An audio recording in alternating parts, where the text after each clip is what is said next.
In this tutorial, I am going to show you how you can completely uninstall Evernote and also remove all the leftover files from Evernote as well. So for it, first of all, just go to your Windows search option. Then we need to go to the setting.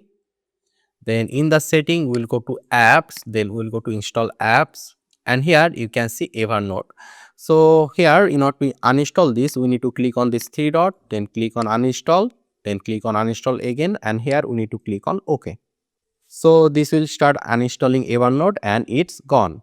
But there is still some leftover files in our system. So for it, we need to go to our folder and then we need to go to our local disk C.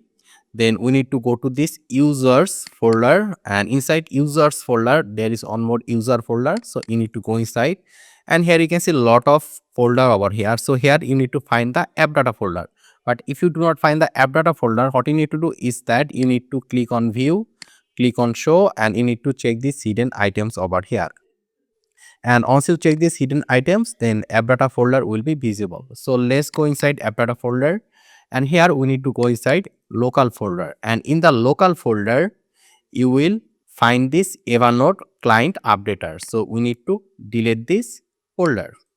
After that, we need to go back, and this time we'll go to the roaming folder, and in the roaming folder here you will find Evernote folder. So we need to delete this folder as well.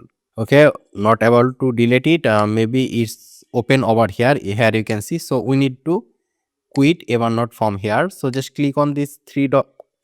So just click on this arrow icon, and if you see Evernote icon over here, you need to quit that. Okay, so let's try to delete this again, and there you can see this time it's deleted. So yeah, this is how you can completely remove Evernote from your system, and I hope to see you in the future tutorials.